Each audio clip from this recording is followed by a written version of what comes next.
안녕하십니까. 저는 인천시 주안동에 있는 인천영락교회를 섬기는 한은택 목사입니다. 어떤 분이 그런 얘기를 하시더라고요. 지난 명절에 오랜만에 어머니를 만나서 너무 반갑게 이야기를 나눴답니다. 정말 어머니를 존경하기 때문에 평소에 있던 고민들을, 그 이야기들을 깊이 진지하게, 인생에 대해서, 신앙에 대해서, 삶에 대해서 깊이 있게 이야기를 하는 시간을 가졌다는 것이죠. 근데 갑자기 어머니께서요, 지난 명절에 그 깊이 있게 이야기하다가 손뼉을 쫙 치시더니 어머 내 정신 좀 봐, 큰일 났다 하면서 벌떡 일어났다는 거예요. 내 정신 좀 봐. 그래서 아니, 권사님이신 어머니시고 신앙에 평소에 안 그러신 분인데 대체 왜 저러시나, 그래서 깜짝 놀라서 봤더니 어머니께서 그 TV를 키시면서 큰일 났다, 미스트롯 할 시간이 10분이나 지나버렸다 그러시더래요. 10분이나. 오랜만에 그 딸이랑 깊이 있게 신앙에 대해서, 인생에 대해서 깊이 있게 이야기하시다가 권사님이 갑자기 큰일 났다 그러면서 두 분이 미스트롯을 그 남은 명절 내내 같이 봤다는 이야기를 들었습니다. 여러분, 방송가족 여러분들 중에서도 미스트롯, 미스터트롯, 임영웅 씨 뭐 좋아하는 분들 많이 계시죠. 사모하는 분들, 큰일 났다, 아이고 임영웅 콘서트 가야 되는데, 그런 분들 혹시 계십니까? 여러분, 근데 혹시 우리가 그런 적은 있으십니까? 우리가 삶을 살아가다가 어머 큰일 났다, 기도할 시간이 10분이 지났다, 그런 분 계십니까?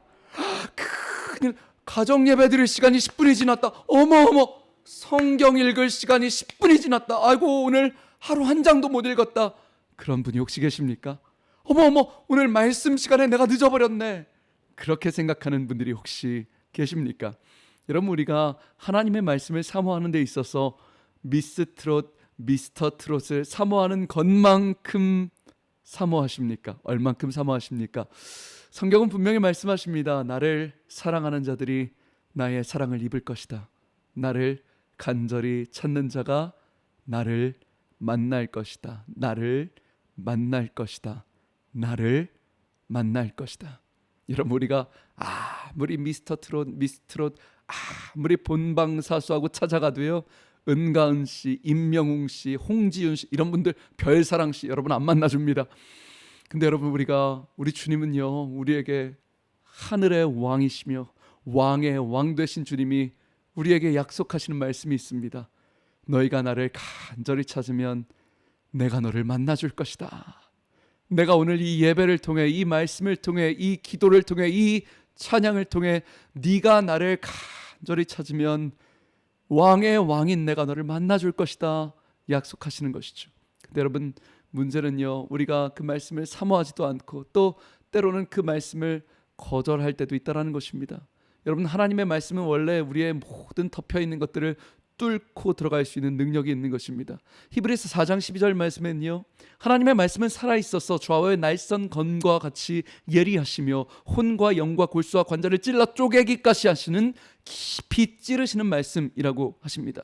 그렇기 때문에 사도행전에 스데반이 설교를 했을 때요, 그 설교를 듣던 바리새인들이 깊이 찔렸다라는 표현이 있습니다. 말씀은요, 찌르는 거예요. 우리의 마음을 찌르는 능력이 있어요. 근데 문제는요, 그 하나님의 말씀이 깊이 찔리면요, 우리는 감사할 것 같은데 성경이요, 아니라는 거예요.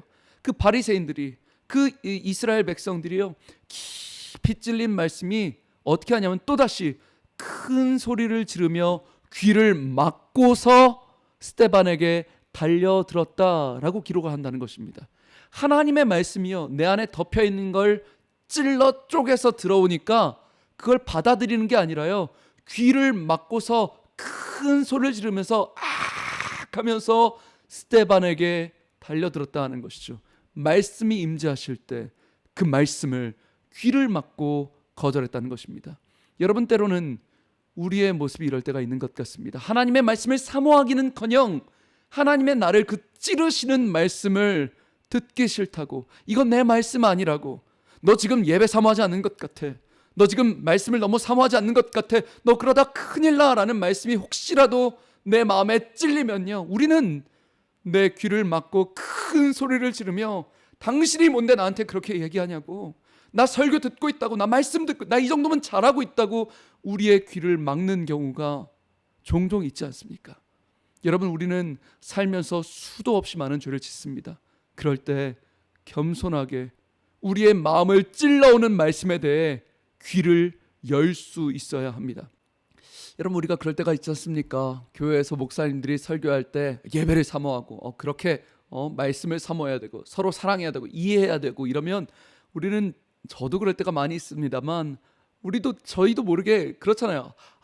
맞아, 사랑해야 돼. 이 말씀을 꼭 우리 남편이 들어야 되는데, 이 말씀이 꼭 김 집사님이 들어야 되는데, 아이고 정 권사님 오늘 안 나왔네. 저 말씀이 딱 정 권사님 말씀이, 이렇게 생각을 하는데, 여러분, 우리는 말씀이 우리에게 찔려 들어올 때 우리의 귀를 막고서 김 집사님이 들어야 되는데가 아니라 그 말씀을 귀를 열고 나의 말씀으로 받을 수 있는 용기가 필요한 것 같습니다. 일본의 우치무라 간조라는 유명한 신학자가 이런 이야기를 합니다. 최고의 저주는 질병도 실패도 배신당하는 것도 아니다. 하나님의 최고의 저주는 들려도 들리지 않는 저주이다, 이야기를 합니다.